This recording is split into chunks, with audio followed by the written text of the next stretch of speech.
Hello everyone, in this video I will show you how to buy bonds on Vanguard. By the way, if you live in the US and you want to save money for your retirement, I have a free gift for you later in the video. While buying treasuries at auction is generally preferred, the secondary market is useful when you want a known exact price and yield, or when a specific maturity like a 4-year T-note is simply not available at auction.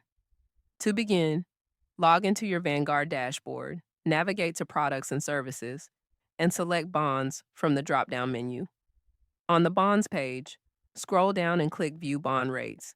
Select the account you want to purchase from and click Continue. The Find Broker CDs and Bonds page will appear showing available maturities. Click on the yield next to the maturity you want. Review the options sorted by highest to lowest yield. Select your preferred bond and click Continue. Enter your desired purchase quantity and click Continue again. Before submitting, always review the final screen carefully.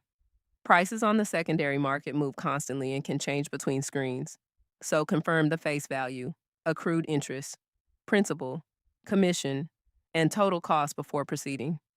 Vanguard charges no commission on treasury purchases made online. Once everything looks correct, hit Submit to complete the purchase. For bonds not listed among the standard maturities, such as a 6-year T-note, use the Treasury search function instead.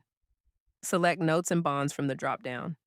Enter your desired maturity date range, set a minimum yield if needed, and enter a minimum purchase quantity, where 1 equals $1,000 in face value.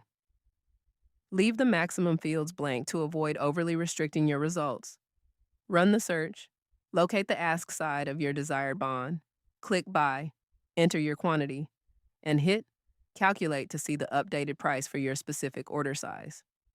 Review everything on the final confirmation page and submit to complete the purchase. That's all there is to it. Also, these days, many Americans are looking for alternatives to traditional retirement accounts. But did you know you can legally buy physical gold coins as part of your retirement savings? It's called a gold IRA, and most people don't even know about it. If you want to learn how it works, I've linked a free guide from Augusta Precious Metals in the description below. It's packed with lots of useful information, so check it out. If you want to learn more about Augusta Precious Metals and how they can help you set up a gold IRA, there's a detailed review that goes over everything you need to know. The video should be up on your screen right now, so just click it to start watching.